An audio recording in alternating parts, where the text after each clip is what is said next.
ሰብኮ መጣል አለ፣ ቀድሶ አለመቀደስ አለ፣ አወድሶ መርከስ አለ፣ ቆሞ መውደቅ አለ፣ መጥቶ መቅረት አለ፣ ጀምሮ መፎረሽ አለ። መጣል ስላለ ነው፣ መተው ስላለ ነው፣ አለመጨረስ ስላለ ነው።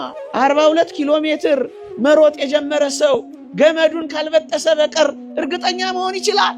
አይችልም። በሽቅድምድም ስፍራ እንደሚሮጡት እናንተም እንዲሁ ታገኙ ዘንድ ሩጡ። ካልጨረስ አቋርጠ ከወጣ እንዴት አክሊል ታገኛለህ? እሱ ስላለ እኮ ነው። ፊሽካ የተነፋለት እኮ አታሸንፍም። ተኩስ የተተኮሰለት እኮ አትጨርስም። ገመዱን ስትበጥሰው አክሊሉን ስትጎናጸፈው እስከዛ ድረስ ግን እንዳትጣል ይሆንልኝ ትላለህ። በስመ አብ ወወልድ ወመንፈስ ቅዱስ አሃዱ አምላክ አሜን። ክቡር አባታችን መልአከ ብርሃን ሙላት የደብራችን አስተዳዳሪ፣ ሊቃውንተ ቤተ ክርስቲያን፣ መምህራነ ወንጌል፣ አበው ካህናት፣ የተወደዳችሁ ምዕመናንና ምዕመናት በልዑል እግዚአብሔር ስም እንደምን ሰነበታችሁ? እንደምን አላችሁ? ምሕረቱን ያበዛልን፣ እንደ በደላችን ያልከፈለን፣ እንደ ኃጢአታችን ያልተቆጣጠረን የአባቶቻችን አምላክ የእኛም አምላክ ልዑል እግዚአብሔር ዘላለማዊ ስሙ የተመሰገነ ይሁን። ለቀደምት አበው ለነቢያት፣ ለቅዱሳን ሐዋርያት፣ ለሐዋርያውያን አበው ለሊቃውንት የገለጸውን ጥበብና ምስጢር ለሁላችንም ይግለጽልን። ከዚህች ዕለት በረከት ረድኤት ለሁላችንም ያሳትፈን። እንደ እግዚአብሔር ቅዱስ ፈቃድ ለተወሰነች ደቂቃ እግዚአብሔር ቢፈቅድ በአንድ ርዕሰ ጉዳይ ጥቂት አቆያችኋለሁ። የምንማርበት የትምህርታችን ርዕስ ቢሆንልኝ በሚል ርዕስ ይሆናል። ዕለቱን በተመለከተ በማለዳው የቅዳሴ ክፍለ ጊዜ እንደተማራችሁ አስቤ ይህንን ርዕስ መርጬ ቆያችኋለሁ። ቢሆንልኝ የሐዋርያው የቅዱስ ጳውሎስ መልእክት ወደ ፊልጵስዩስ ሰዎች ምዕራፍ 3 ቁጥር 10 ሙሉ ኃይለ ቃል እቤት ስትገቡ አንብቡት። እንዲህ ይላል፣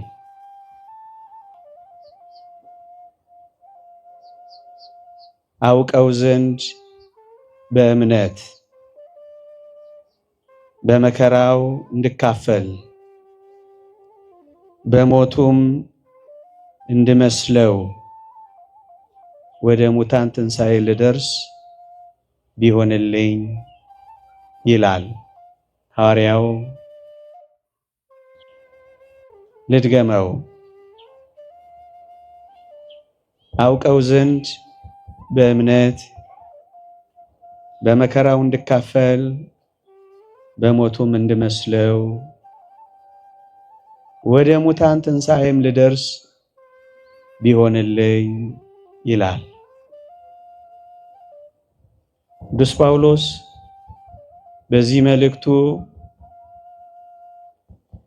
እምነትን ያስቀድማል። አውቀው ዘንድ በእምነት ይላል። መነሻ የሃይማኖት መጀመሪያ እምነት ነውና እሱን ያስቀድማል።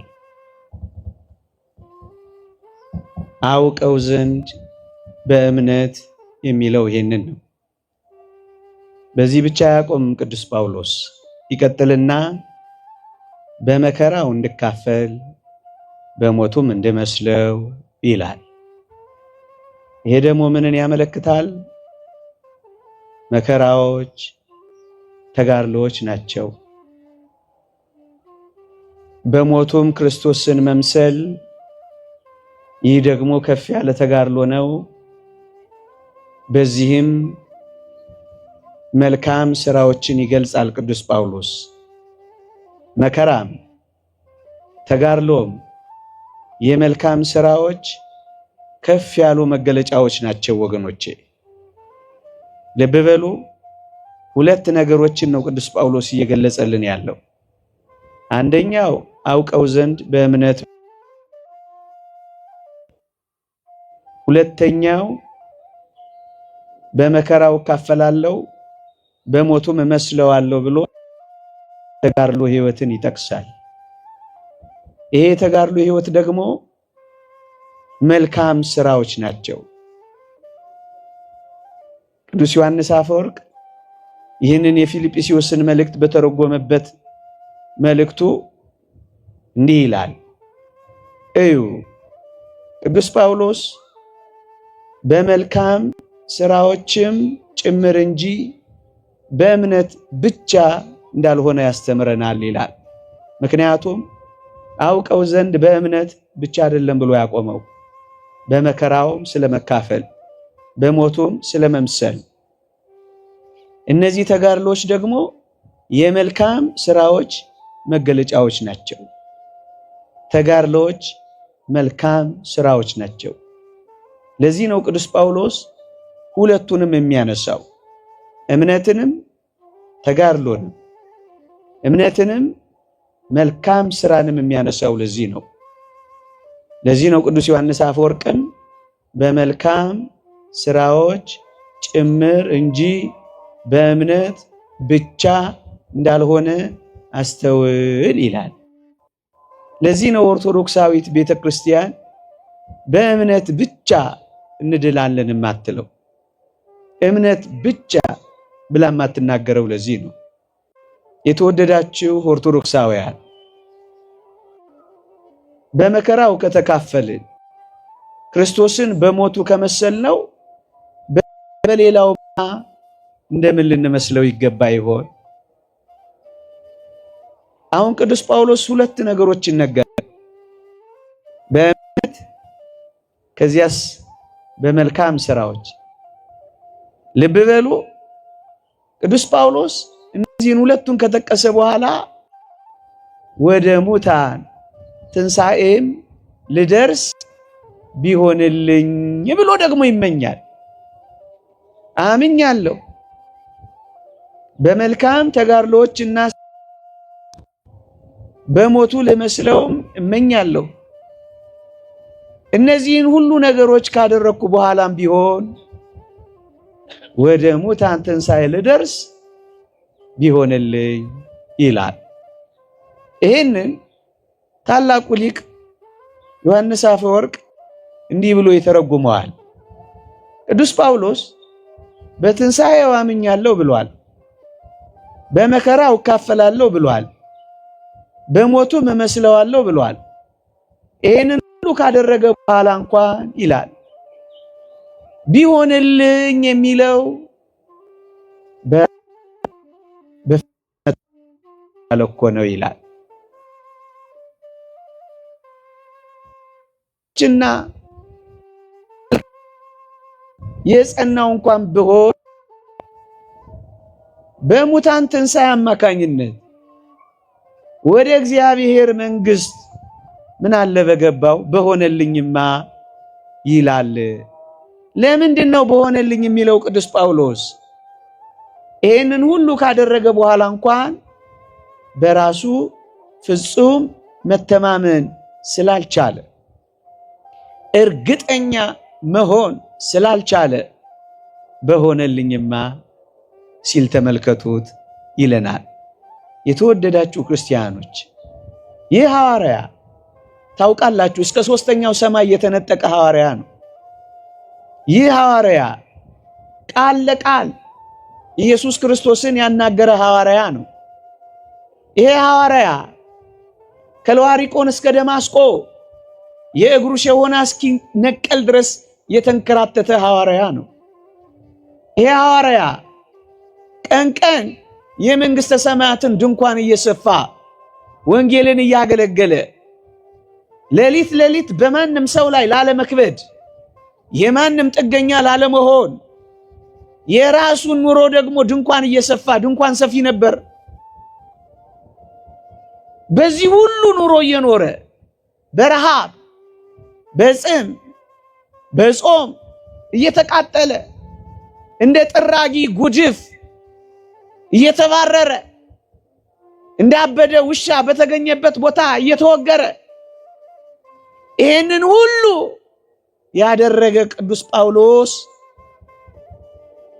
ምዕመናን ቢሆንልኝ ሲል ስሙትማ ነው የሚለው ዮሐንስ አፈወርቅ። ይሄ ምንን ያመለክታል? እዚህ የደረሰው ሐዋርያ እንኳን ሳይቀር ስለ መዳኑ ወይም በእርግጠኝነት መንግስተ ሰማያት ስለመግባቱ ወይም በእርግጠኝነት ሩጫውን በድል ስለማጠናቀቁ አስረግጦ መናገር ካልደፈረ ይላል ዮሐንስ አፈወርቅ፣ እኛማ ይሄ ሐዋርያ ከኖረው ጥቂቱን መኖር ያልቻልንማ እንዴት አድርገን ደፍረን መናገር እንችላለን? እንዴት አድርገን ደፍረን እርግጠኞች መሆን እንችላለን? ይላል። ይልቅስ ከቅዱስ ጳውሎስ ጋር ቢሆንልን ብለን እንመኛለን እንጂ ይላል። የተወደዳችሁ ኦርቶዶክሳውያን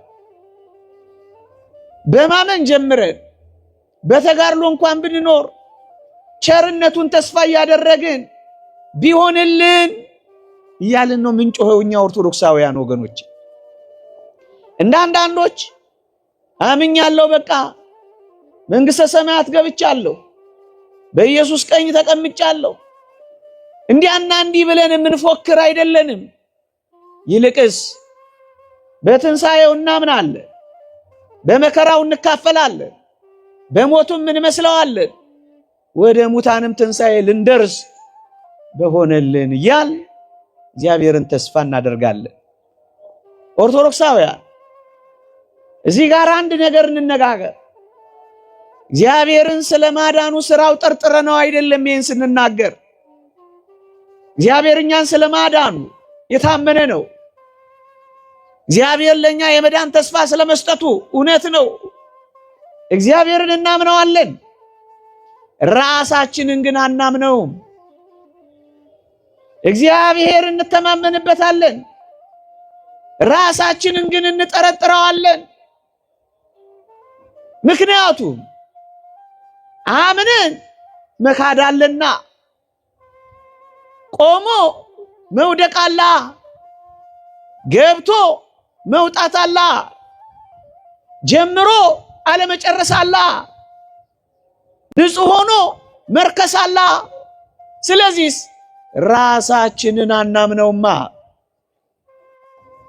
ለዚህ ነው ብዙ ተጋድሎዎች ያደረገ እንኳን ቢሆንልኝ ካለ ከነዚህ ተጋድሎች አንዱ እንኳን መፈጸም ያልቻልኛ እንዴት አድርገን ደፍረን እርግጠኞች መሆን እንችላለን? ቅዱስ ጳውሎስ ከዚህ ሐሳብ ጋር የሚያያዝ አንድ አስደናቂ ትምህርት አስተምሯል። የተወደዳችሁ ክርስቲያኖች እሱን ትምህርት ባነሳላችሁ እንዴት ውብ መሰላችሁ! እንዲህ ይላል ቅዱስ ጳውሎስ፣ በሞቴ ስሙኝ። ምን ይላል? ለሌሎች ከሰበኩ በኋላ እኔ ደግሞ የተጣልኩ እንዳልሆን ሥጋዬን እየጎሰምኩ አስጎዘዋለሁ ይላል።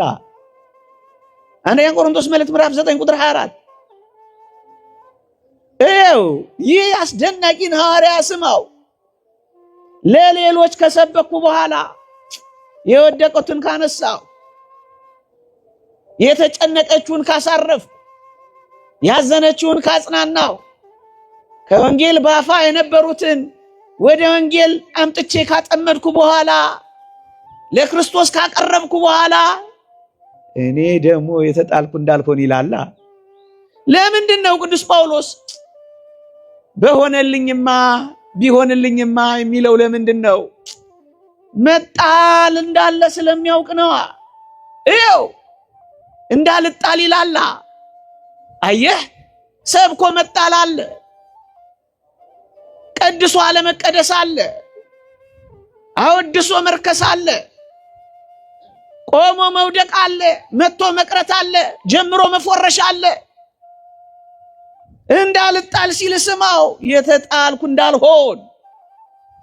ይሄ ሐዋርያ እንደዚህ ብሎ ከሰጋ ወዳጄ እኔ እናንተ ፉከራችን የት ልናረገው ነው? ድኛለሁ እርግጠኛ ነኝ። እንዴት ነው ላንል የምንችለው? የተጣልኩ እንዳልሆን እያለ ጻድቁ ተክለ ሃይማኖትም እኮ እንዲህ ነው ያሉት። ዓለሙን አበራሁ እኔ ግን ለራሴ ጠፋሁ። ወዮ ብሎ ደረቱን የደቃው ለምን ይመስልሃል? አየህ እንዳይጣል ነዋ። ይሄንን ነው። ለምንድን ነው ወደ ሙታንም ትንሣኤ ልደርስ ቢሆንልኝ? መጣል ስላለ ነዋ። መተው ስላለ ነዋ። አለመጨረስ ስላለ ነዋ። እንዴ 42 ኪሎ ሜትር መሮጥ የጀመረ ሰው ገመዱን ካልበጠሰ በቀር እርግጠኛ መሆን ይችላል? አይችልም። በሽቅድምድም ስፍራ እንደሚሮጡት እናንተም እንዲሁ ታገኙ ዘንድ ሩጡ። ካልጨረስ አቋርጠ ከወጣ እንዴት አክሊል ታገኛለህ? እሱ ስላለ እኮ ነው። ፊሽካ የተነፋለት እኮ አታሸንፍም። ተኩስ የተተኮሰለት እኮ አትጨርስም። ገመዱን ስትበጥሰው አክሊሉን ስትጎናጸፈው እስከዛ ድረስ ግን እንዳትጣል ቢሆንልኝ ትላለህ። እሱ ነው የሚለው ቅዱስ ጳውሎስ። እንዳልጣል ግን ምን አረጋለሁ? እጎስመዋለሁ። ስጋዬን እየጎሰምኩ አስገዛዋለሁ። መረን አልሰጠው። በጾም አስገዛዋለሁ። በጸሎት አስገዛዋለሁ። በትህርምት አስገዛዋለሁ። በጸጥታ አስገዛዋለሁ። በመቆጠብ አስገዛዋለሁ። በልክ በመኖር አስገዛዋለሁ። ለምን? እንዳልጣል ነዋ። መጣል ግን ምንድነው ወዳጆቼ? ቺም ጥቂት ነገር ታነጋግራለች ምዕመናን። መጣል ምንድነው? መጣል አለ። አዎ አምኖ ያየው አማኙ እኮ ነው ጳውሎስ። አማኝ ብቻ አይደለም፣ በተጋድሎ የኖረ ነው ጳውሎስ። እንዳልጣል ብሎ ለምን ሰጋ? መጣልስ ምንድነው? እንዲህ ይላል ራሱ ሐዋርያ። መጣል ምንድነው? ሐዋርያው እንዲህ ይላል ዕብራውያን ምዕራፍ 6 ከቁጥር 6 እስከ 9 እንዲህ ይላል ሐዋርያው። ዝናብ የሚወርድባት መሬት ፍሬ ካላፈራች ይልቁንም እሾህና ኩርንችት ካወጣች ይላል የተጣለች ናት ይላል። ለምንድን ነው ቢሆንልኝ የሚለው? ይሄን ሁሉ ጸጋ ካገኘው በኋላ ፍሬ ሳላፈራ ቀርቼ የተጣልኩ እንዳልሆን ነዋ። ወንጌል ተሰብከህ የተጣልክ እንዳትሆን ፍሬ ያስፈልጋል። ይሄ ሁሉ የወንጌል ዝናብ ነጠብጣብ ወርዶብህ የጽድቅ ፍሬ ከሌለ እሾህና ኩርንችት ብታወጣ፣ እንደተማርከው ባትኖር፣ እንደተነገረ ባትመላለስ ትጣላለህ። ለዚህ ነው ከጳውሎስ ጋር አብረህ ወደ ሙታንም ትንሣኤ ብደርስ ቢሆንልኝ የምትለው። በሆነልኝ ቢሆንልኝ የምትለው። ልብ በሉ። እሾህና ኩርንችት ብታወጣ የተጣለች ናት። ተጥላ ምን ትሆናለች? ለመረገምም ትቀርባለች ይላል።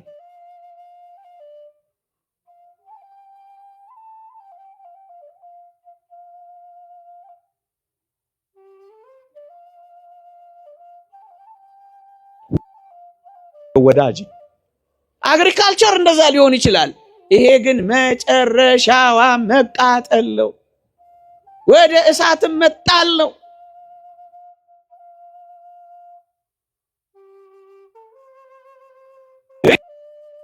ይረገም ነዋ። በርትቶ እንዳይደክም ነዋ።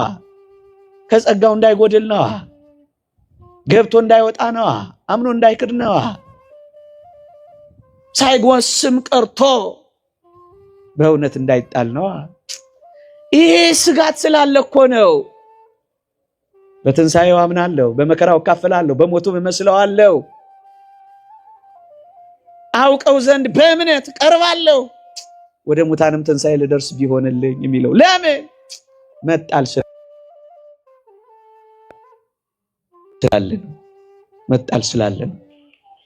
መጣል ስላለ ነው። የተወደዳችሁ ክርስቲያኖች ሊቁ ዮሐንስ አፈወርቅ የፊልጵስዩስን መልእክት በተረጎመበት አንድ ማን ትልቅ ህንፃ ትልቅ ፎቅ ቢገነባ ይላል እና ጫፉ ላይ ቢቆም ይላል ስለገነባው ብቻ ከጥንቃቄ ውጭ አይሆንም ይላል። ከፍ ካለ ቦታ ላይ ቢሆን ጥሩ አድርጎ ቢያንጻው የበለጠ መጠንቀቁ አይቀሬ ነው ይላል። ወዳጄ ከፍ ባልክ ቁጥር ወደ ሰማይ ከፍ ባልክ ቁጥር በጸጋ የበለጠ መጠንቀቅህ አይቀሬ ነው። ምክንያቱም ለመውደቅ እዚህ እኮ ነው ቅዱስ ጳውሎስ የቆመ የሚመስለው ማንም ቢኖር እንዳይወድቅ ይጠንቀቅ የሚለው። ቆሞ መውደቅ ስላለ የራሱ የቅዱስ ጳውሎስ ቃል ነው አሁን ያነበብኩላችሁ። እኔ የቆሮንቶስ ምዕራፍ 10 የቆመሃል እንዳትወድቅ ተጠንቀቅ። ለዚህ ነው ቅዱስ ጳውሎስ ቢሆንልኝ የሚለው። መውደቅ ስላለ ያልኳችሁ ይሄ ነው። ዛሬ ቆመሃል ተጠንቀቅ። ስጋት ስላለ ምን ትላለ? ቢሆንልኝ ትላለ። ቆሞ መውደቅ ስላለ ምዕመናን ከፍ ከፍ ካሉ በኋላ ብዙ ጸጋ ካገኙ በኋላ መውደቅ አላ፣ መጣል አላ፣ ማቋረጥ አላ።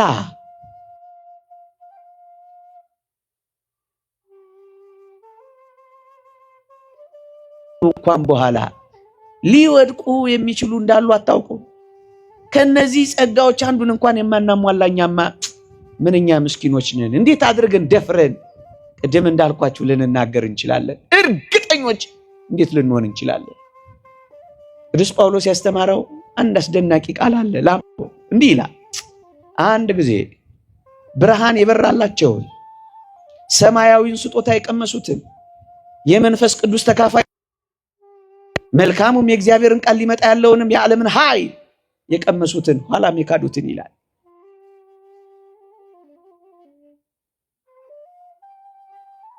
ቀምሰዋል። ሁለት የመንፈስ ቅዱስ ተካፋይ መልካሙን የእግዚአብሔርን ቃል ሊመጣ ያለውንም የዓለምን ኃይል የቀመሱትን ኋላስ የካዱትን ይላል።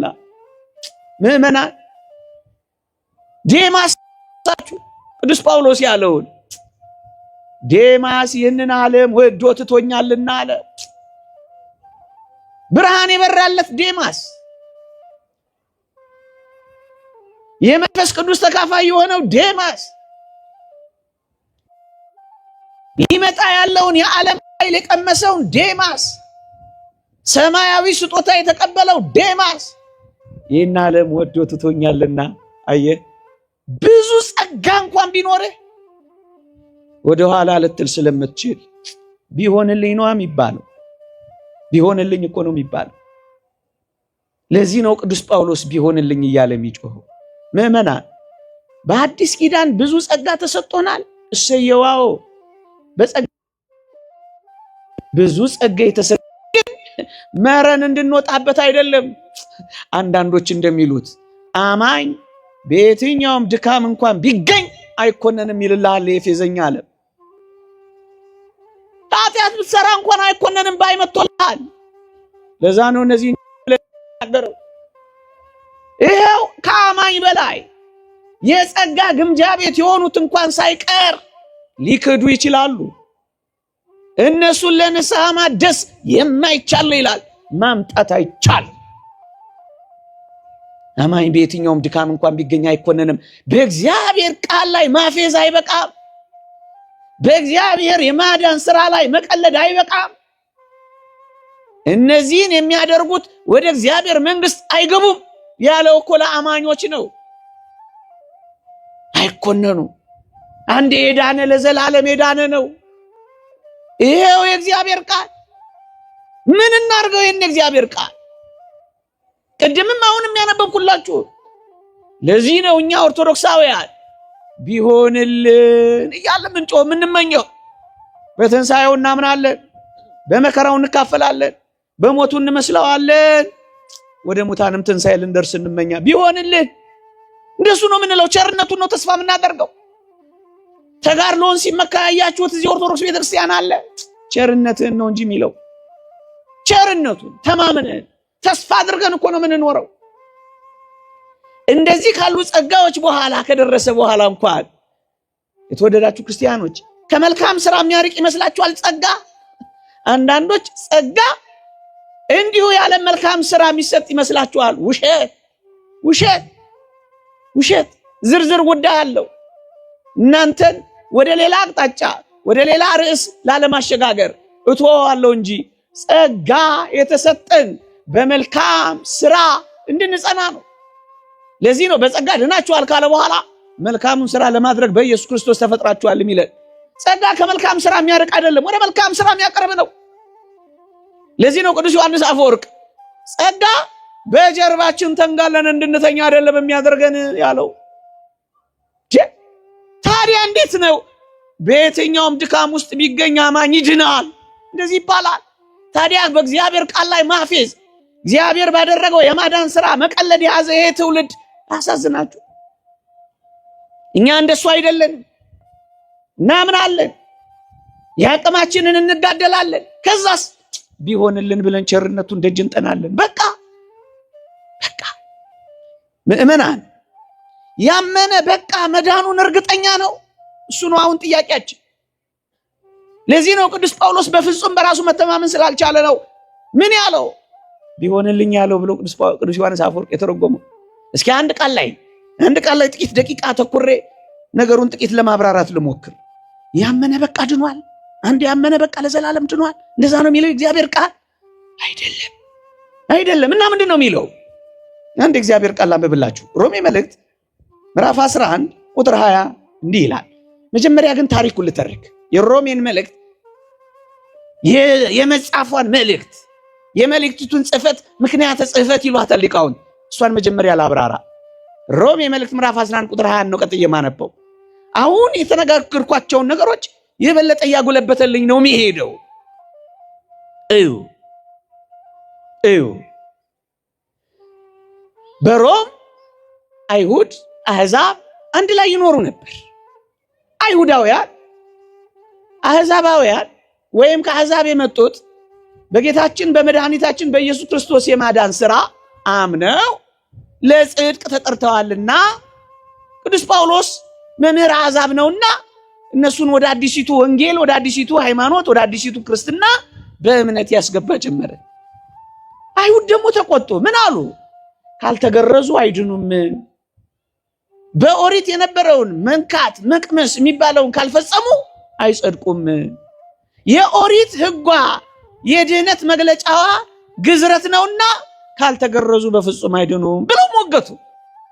ለዚህ ነው ቅዱስ ጳውሎስ አይሁድም አሕዛብም የሚመኩበት አንዳች ነገር የላቸውምና ሁሉ ኃጢአትን ሰርተዋል የእግዚአብሔርም ክብር ጎድሏቸዋል ብሎ ወቀሳቸው። ሁለታችሁ እዩ፣ አይሁድ አሕዛብን እናንተ እግዚአብሔርን ማታውቁ፣ ካህን የሌላችሁ፣ መስዋዕት የሌላችሁ፣ ታቦት የሌላችሁ፣ ፈፋ ለፈፋ ወንዝ ለወንዝ ጣዖት ስታመልኩ ስትደፉ የነበራችሁ እያሉ አሕዛብን ቀጠቀጧቸው። አሕዛብ ደግሞ ምን አሉ? እናንተ እግዚአብሔር ባህር ቢከፍልላችሁ የብስ አድርጎ ቢያሻግራችሁ በእግሮቻችሁ ሄዳችሁ ጣዖት አመለካችሁ እንጂ መች እግዚአብሔርን አመናችሁ እያሉ አይሁድን ደግሞ እነዛ ይወቅጡ ጀመረ። በመካከላቸው ጸብ ሆነ። ሁለቱንም ለማሳፈር የጻፋት መጽሐፍ ሮሜ መልእክት ናት። ምዕመናን ሁለቱንም ሲወቅስ ነው። ቅድም ያልኳችሁን ቃል ሮሜ ምዕራፍ 3 ላይ ሁሉ ኃጢአትን ሰርተዋልና የእግዚአብሔርም ክብር ጎድሏቸዋል። ማንና ማን? አሕዛብም ሕዝብም ሁሉ ኃጢአትን ሰርተዋልና የእግዚአብሔርም ክብር ጎድሏቸዋል አለ። ከዛስ እግዚአብሔር የአይሁድ ብቻ አምላክ ነውን? የአሕዛብስ ደግሞ አምላክ አይደለምን? አለና ምዕራፍ 4 ላይ እግዚአብሔር የአሕዛብም አምላክ እንደሆነ ገለጸላቸው። እንደውም ነገሩን በደንብ አድርጎ ፍርጥ ሲያደርገው መገረዝም አለመገረዝም አይጠቅምም አላቸው። አየህ፣ ጉዳዩ የመገረዝ ጉዳይ ነው። ካልተገረዙ አይድኑም ባይነበሩ። የተወደደ አስደናቂ ሐዋርያ ጳውሎስ አሁን ለአሕዛባዊው ምን አለው መሰለ? ሮሜ 10 ምክንያት ጽሕፈቱ እቺ ናት። እሱን የማስታረቅ መልእክት ናት እቺ መልእክት። በቀኝ እጁ ቀደምት ሕዝብን አይሁድን አቅርቧል። በግራ እጁ አዲስ መጪዎችን አሕዛብን አቅፏል። እግዚአብሔር ባደረገው ጸጋና ስጦታ ማን ሊከለክለው ይችላል ባይ ነው ቅዱስ ጳውሎስ። ከዛ ምን አለ መሰለ ለአሕዛባዊው ሲጽፍ እዚህ ሮሜ ምዕራፍ 11 ቁጥር 20 ላይ እንዲህ ይላል፣ በሞቴ ተከታተሉኝ ከምፈልገው ርዕስ ጋር አብሮ ስለሚሄድ ነው። እንዲህ ይላል፣ መልካም እነርሱ ካለማመን የተነሳ ተሰበሩ፣ አንተም ከእምነት የተነሳ ቆመሃል አለው። አይሁድ በኢየሱስ ክርስቶስ አላመኑ፣ እንዲያውም ከፍ አድርገው ሰቀሉት፣ ከዚያ አዋረዱት። መልካም እነርሱ ካለማመን የተነሳ ተሰበሩ አለ። ቀድመው የእግዚአብሔር ወገን በግዝረት ሆነው ከዛፉ ጋር ነበሩ፣ ባለማመናቸውስ ተሰበሩ። ሁለተኞቹ አዲስ መጪዎቹ አሕዛብስ ቀድሞ ሕግ ያልነበራቸው፣ ቀድሞ ካህን ያልነበራቸው፣ ቀድሞ መስዋዕት ያልነበራቸው፣ ቀድሞ ሩቅ የነበሩ አሁንስ በጌታችን በመድኃኒታችን በኢየሱስ ክርስቶስ በማመን ወደሚገኘው የጽድቅ ሕይወት የቀረቡ እነሱ ምን አላቸው? ተመልከት እነርሱ ካለማመን የተነሳ ተሰበሩ ካለ በኋላ አንተም ከእምነት የተነሳ ቆመሃል አላ። ቆመሃል፣ አምነሃል፣ ሰየው ቆመሃል አላ። የቆመ ቅድም ያልኳችሁ ነው። ቆመሃል ማንን? አሕዛባዊውን። ለምን? አምነሃል። ከዛስ ደግሞ አንተ እንደ ቅርንጫፎች ከዛፉ ጋር አብረህ ገብተሃል አላቸው። እነዛ ተቆርጠዋል ባለማመናቸው፣ እነዚህ አሁን አዲስ መጪዎቹ ገብተዋል። ይሄን ካለ በኋላ ቅዱስ ጳውሎስ ይቀጥላል። አንድ አስደናቂ ቃል ይናገራል። ምን ይላል? ፍራ እንጂ የትዕቢትን ነገር አታስባላ። አማኝ ነህ፣ ፍራ። እንዴት ይደንቃል! ምግባር አለ፣ ፍራ። ፍራ እንጂ የትዕቢትን ነገር አታስብ። የምን እሱ መፎከር ነው መፍራት ነው እንጂ ነው እኮ የሚለው። አቤት ፎካሪዎች! ኢየሱስ ይወደናል፣ ወደ ሰማይ ያወጣናል፣ ድነናል፣ ጸድቀናል፣ በቀኙ ቆመናል፣ እናንተ አልዳናችሁም ባዮች። አቤት ፉከራ! ምን ይላል? ፍራ። ወዳጄ መፍራት ለምን አለ? መፍራት ካለ እርግጠኝነት አለ? የለም እኮ። እርግጠኛ ከሆነ ለምን ይፈራል? ፍራ። አምናል፣ ፍራ። ቆመሃል፣ ፍራ። በምግባር ቀንተሃል፣ ፍራ። ፍራ እንጂ የትዕቢትን ነገር አታስብ። የምን እሱ ትዕቢተኝነት ነው? ቢሆንልኝ ብሎ በትህትና መኖር ነው። አድርገህ እንዳላደረግ፣ እየቻልክ እንዳልቻልክ፣ እየኖርክ እንዳልኖርክ፣ እየተመላለስክ እንዳልተመላለሰ በትህትና ቢሆንልኝ ፍራ። ፍራ እንጂ የትዕቢትን ነገር አታስብ ካለ በኋላ አንድ አስደናቂ ቃል ደግሞ ይቀጥላል። ምን ይላል መሰላችሁ? በቸርነቱ ግን ጸንተህ ብትኖር የእግዚአብሔር ቸርነት በአንተ ላይ ነው፣ ያለዚያ ግን አንተ ደግሞ ትቆረጣለህ አለ። ማን? በእምነት የተነሳው የቆመው። ካልፈራ፣ ፈርተህስ በቸርነቱ ጸንተህ ካልኖርክ ምን ትሆናለህ? አንተ ደግሞ ትቆረጣለህ። እንዳትቆረጥ ምን አድርግ? ጽና፣ ፍራ። ለምን ይጸናል ወዳጅ? በጽናት ነው የሚጠናቀቀው። ባመነበት ቅጽበት አይደለም እርግጠኛ የሚሆነው። ጸንቶ ሲያጠናቅቅ ነው ድል የሚነሳው ወዳጅ። ቅዱስ ዮሐንስ ራእይ ላይ የተጻፈውን ቃል እናስታውሰው። ድል ለነሳ የሚለው ቃል ምን ይመስልሃል? ያሸነፈ ነው የሚያገኝ፣ የጨረሰ ነው የሚቀበለው። ይሄ ደግሞ የሚሆነው በጽናት ነው። ስለዚህ ፉከራ፣ በውጊያ ውስጥ ፉከራ አለ የለም? አንድ የሚዋጋ ድል ለመንሳት ይወጣ በጥንቃቄ አይደለም የሚዋጋው። ለምን? መሞት መውደቅ አለ፣ መሳት አለ፣ መጣል አለ። ስለዚህ አንተ ደግሞ ትቆረጣለህ። አየኸው? አማኝ ነህ፣ ልትቆረጥ ትችላለህ። ለምን? ካልጸና ምን ትሆናለህ? ትቆረጣለህ። መቆረጥ ስላለ ነው ምን የሚለው? በትንሣኤው አምናለሁ፣ በመከራው እካፈላለሁ፣ በሞቱም እመስለዋለሁ። ይሄን ሁሉ ካደረግኩ በኋላ ግን እንዳልቆረጥ ስለምፈራ ቢሆንልኝ እላለሁ። ወደ ሙታን ትንሣኤ ልደርስ ቢሆንልኝ እላለሁ። ለዚህ ነው ኦርቶዶክሳዊት ቤተክርስቲያን ፉከራ የማትሰሙባት፣ ትህትና ብቻ የምታደምጡባት። እንዴ አታስታውሱ? አባ መቃርዮስን አጋንንት መጥተው ምን አሉት ይላል? መቃሪ ሆይ ተጋድሎ ብርታቱ አዩና አጋንንት መጥተው መቃሪ ሆይ ድነሃል፣ ጸድቀሃል፣ በቅተሃል አሉት ይላል። አባ መቃርዮስ አጋንንትን ስለሚያውቃቸው እንዲህ ብሎ መለሰላቸው፣ ገና ነኝ አላቸው። ገና ነኝ፣ ገና ነኝ፣ ገና ነኝ፣ ገና ነኝ። ገና ነው፣ አልጨረሰማ ውድድሩ። የመላእክትን ዝማሬ ገና አልሰማማ። ገና ነዋ፣ ገና ነኝ አላቸው። ወዳጄ እንደሱ ነው እኮ የሚሉት አባቶቻችን። ገና ነኝ፣ ገና ነኝ፣ ገና ነኝ። ያን አባት አባ ሲሶይ ወይ ቢሾይ የሚባልስ አባት አልሰማችሁ? 80 ዓመት ሙሉ እያለቀሰ በተጋድሎን የኖረው ወገኖቼ፣ ሊሞት ሲል አልጋ ፍራሹ ላይ እዛ ሰሌኑ ላይ ተኝቶ ደቀ መዛሙርቱ ከበውት እንባውን ሲያፈሳዩት፣ መንታ መንታ እንባ፣ ያን የተሸበሸበ በተጋድሎ ፊቱ የገረጣውን እየደረመሰ እንባውን ሲያልፋዩት፣ ከዛ ቀስ እያለ ሊሞት እኮ ነው፣ ቀስ እያለ የሆነ ነገር ሲናገር ሰሙት። ምንም ጌታዬ ሆይ እባክህ ለዚች ደቂቃ የንስሐ ሕይወት ስጠኝ እያለ ሲያጉተመትም ሰሙት። ደቀ መዛሙርቱ በጣም ተገርመው ጠጋ ብለው አባታችን አቤት 80 ዓመት ሙሉ ከንስሐ በላይ የኖርክ እንዴት ነው በዚህ ልትሞት ባለበት ሰዓት እንደገና የንስሐ ሕይወትና ዕድሜ የምትለምነው አሉት። ልጆቼ ዛሬ ገና እኔ ይችን የንስሐ ሕይወት መጀመሬ ናት አላቸው። አባትህ እንደዚህ ያሉ አባቶች ናቸው፣ በትህትና የሚኖሩ ማይፎክሩ፣ ማይመጻደቁ።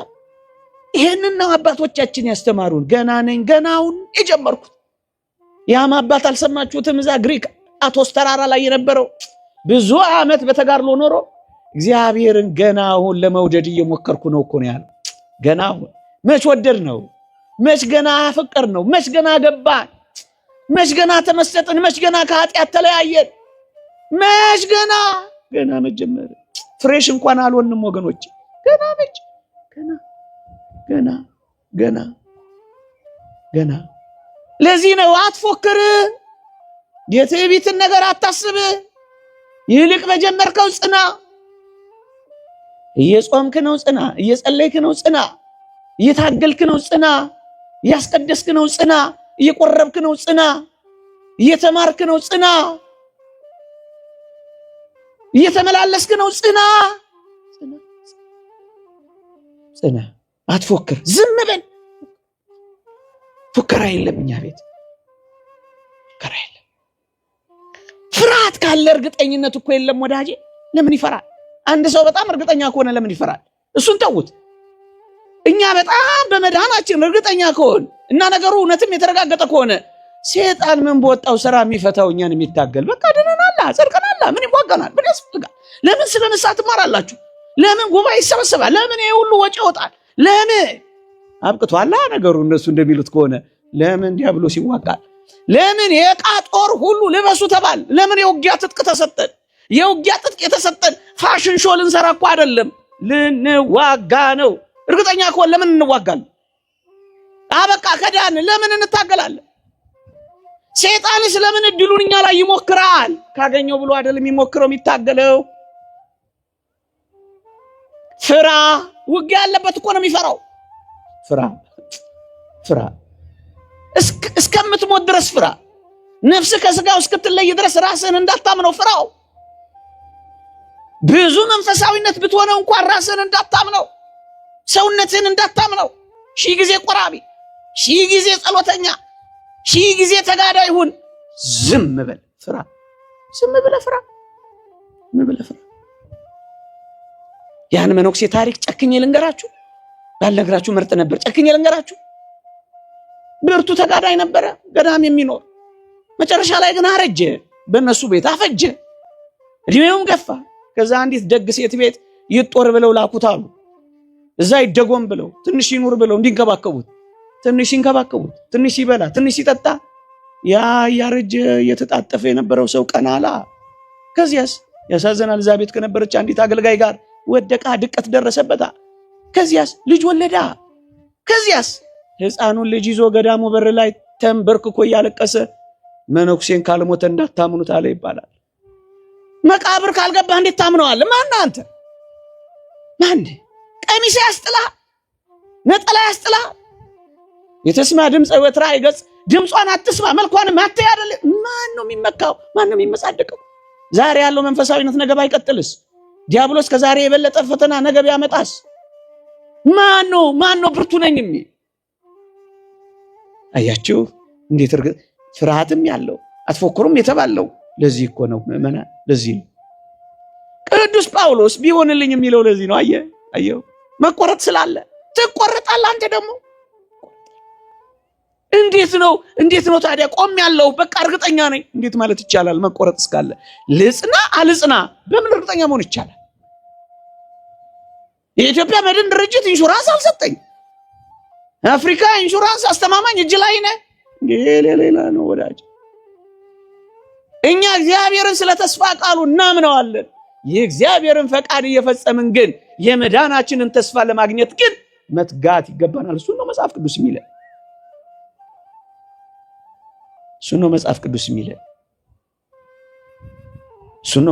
የሚለን። ምእመናን የማጠቃለያ አንድ ሁለት ነገሮችን ብቻ ልጥቀስ። ምንም የማያወላዱ ኃይለ ቃላትን እናምጣ። እዚህ ቲቶ ምዕራፍ 3 ቁጥር 14 ላይ እየሰማችሁኝ ነው? ጮኩባችሁ? ሞራል ይዞኝ ነው ኮስተር ካልኩ እሺ፣ እንጂ ላስፈራራችሁ ፈልጌ አይደለም። እሺ እሱን ልንገራችሁ። እንዲህ ይላል ቅዱስ ጳውሎስ፣ ከወገናችን ያሉት ደግሞ ፍሬ ቢሶች ሆነው እንዳይቀሩ፣ በሞቴ ስሙኝ፣ ከወገናችን ያሉት ደግሞ ፍሬ ቢሶች ሆነው እንዳይቀሩ የግድ ስለሚያስፈልገው ነገር በመልካም ስራ እንዲጸኑ ይማሩ ይላል ቲቶ ምዕራፍ 3 ቁጥር 14። ከወገናችን ያሉት ደግሞ ፍሬ ቢሶች ሆነው እንዳይቀሩ የግድ ኦፕሽናል አይደለም፣ የግድ መልካም ስራ የግድ። ይኸውላችሁ እዚያ ውጭ ያሉት ወንድሞቻችን የህግ ስራ የሚልና ክርስቲያናዊን መልካም ስራን ያምታታሉ። ቅዱስ ጳውሎስ ያለ ህግ ስራ በእምነት እንዲጸድቁ እንቆጥራለን የሚለው ያለ ህግ ስራ የሚለው ኦሪትን ካልፈጸማችሁ ካልተገረዛችሁ አትድኑም ያለው ያን የህግ ስራ የሚለው ግዝረትን የኦሪትን አትንካ፣ አትቅመስ፣ አትያዝ የሚሉትን ቃላት ጨምሮ በዋናነት ግዝረትን ካልፈጸማችሁ አትድኑ። አሁን ለመዳን ግዝረት አያስፈልግም ነው የሚላቸው። ያለ ህግ ስራ በእምነት ይጸድቃሉ የሚለው እሱን ነው እንጂስ ክርስቲያናዊ መልካም ስራን አይደለም። እና ጅሬችን ቃል ይዙና ስራ አያስፈልግም፣ ይኸው ያለ ህግ ስራ በእምነት ጸድቀናል ይላል። እሱ የሚለው ሌላውን ያልኳችሁ ነው። ለዚህ ነው ቅዱስ ጳውሎስ መገረዝም ቢሆን አለ መገረዝ አይጠቅምም የሚለው። እንደውም ገላትያ ላይ ስታነቡ የልብ መገረዝ ብሎ ይገልጸዋል። ሌላ መገረዝ ያመጣል። ስለመገረዝ በኦሪት ህግ ስለመጽደቅ አይቻልም። መገረዝ አሁን ለጽድቅ ምክንያት አይሆንም ነው የሚላቸው። ክርስቲያናዊ መልካም ስራስ በእግዚአብሔር ማዳን ጸጋ መሰረትነት ላይ የምንፈጽማት ክርስቲያናዊ በጎ ስራስ የግድ ምን እንዳይሆኑ ፍሬ ቢሶች እንዳይሆኑ። ፍሬ ቢሶች ከሆኑ ምን ይሆናሉ? ገለባ ይሆናሉ። ገለባ ከሆኑ ምን ይላል? ወደ እሳት ይጣላሉ። ተቆርጠ ሆኑ ምን ግድ በመልካም ይጸኑ ይማሩ። ማን ነው አስፈል የግድ እያለ የግድ ምንደጋግመው ይባል ምእመናን። እነዚህ ሌላ ከወገናችን ያሉት ደግሞ ይልልሃል። ከወገናችን ያሉት ማለት አማኞች አይደሉ? አማኞች ፍሬ ቢስ እንዳይሆኑ ምን ያደርጉ ብቻ አይደለም፣ ይጽኑ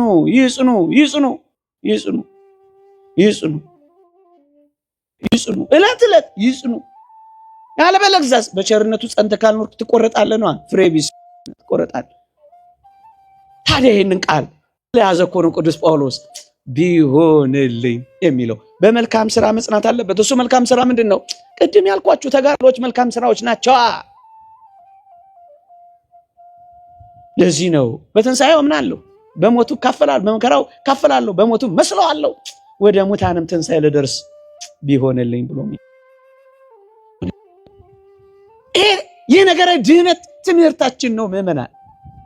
አንድ የመጨረሻ ነጥብ ላንሳና ነገሩ ብዙ ነው፣ ጓዙም ሰፊ ነው። ከረዥሙ ባጭሩ ከሰፊው በጠባቡ ያልኩት ለዚህ ነው። ግን ምዕመናን ምን እንደምናምን እንዴት እንደምንኖር ማወቅ ግን አለብን። ለዛ ነው የምናነሳው። ጨክነን እኛም መታጠቅ አለብን። የመጣ የሄደው ሁሉ ሊያሳፍረን አይገባም።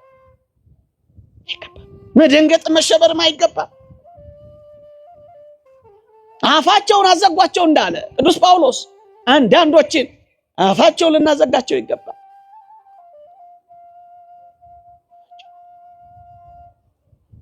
የመጨረሻ ቅዱስ ጴጥሮስ አንደኛ ጴጥሮስ ምዕራፍ 4 ቁጥር 15 እንዲህ ይላል፣ ጻድቅ በጭንቅ የሚድን ከሆነ ኃጢአተኛው ይታይ ዘንድ ወዴት አለው?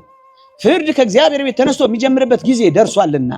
አስቀድሞ በእኛ የሚጀምር ከሆነ ለእግዚአብሔር ወንጌል የማይታዘዙ መጨረሻቸው ምን ይሆን? ፍርድ ከእግዚአብሔር ቤት ተነስቶ የሚጀምርበት ጊዜ ደርሷል። ከዚህ ነው የሚጀምረው። ከዚህ ከመቅደሱ ነው የሚጀምረው። ከኛ ነው የሚጀምረው። ከመድረኩ ነው የሚጀምረው። እሱም ደርሷል ይላል። ያሳዝን። እሱም ደርሷል። ፍርድ ከአማኞች ነው። ከአማኞች ከአገልጋዮች ከኛ አካባቢ ነው የሚጀምረው። እዚህ ውስጥ ካለን ነው የሚጀምረው። ፍርድ ከእግዚአብሔር ቤት ተነስቶ የሚጀምርበት ጊዜ ደርሷል። አስቀድሞ በእኛ የሚጀምር ከሆነ አየህ፣ ታዲያ እንዴት እርግጠኛ መሆን ይቻላል?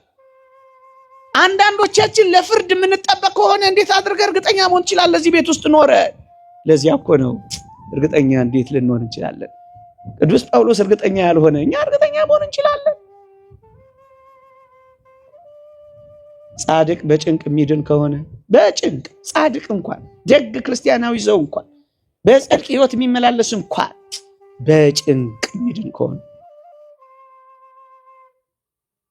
በጸጋው ከጫነው አየ እንደዛ እንዳልሆነ አወቅ። በጭንቅ የሚድን ከሆነ የሚለው ለዚህ ነው። ጻድቅ እንኳን ገና የሚድን ከሆነ ይላል። አንድ ጊዜ ዳነ ከሆነ ለምን የሚድን ይላል? እንደገና አላ ጻድቅ እንኳን በጭንቅ። ጻድቅ ማን ነው? ጽድቅ የሚያደርግ። ጽድቅ መጽሐፍ ቅዱስ እንደሱ ነው የሚለው። ጻድቅ ማለት ጽድቅ የሚያደርግ ሐሰትን የሚጠላ እግዚአብሔር የሚወደውን የሚያደርግ እግዚአብሔር የሚጠላውን የሚጸየፍ እሱ ጻድቅ ነው።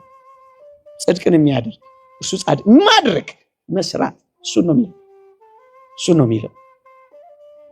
የሚለው። አስቀድሞ በእኛ የሚጀምር ከሆነ በአማኞች። ስለዚህ የተወደዳችሁ ክርስቲያኖች ነገር ይልጠቅልል አውቀው ዘንድ በእምነት አማኝ ሆኛለሁ። በትንሣኤው ኃይል አምናለሁ። የቤተ ክርስቲያን ጉልበት መከራውን ድል በነሳችበት በዚህ አምናለሁ። ከዚያስ በመከራው እካፈላለሁ፣ እመስለዋለሁ። ከሁሉ በኋላ ግን ወደ ሙታን ትንሣኤ ልደርስ እመኛለሁ።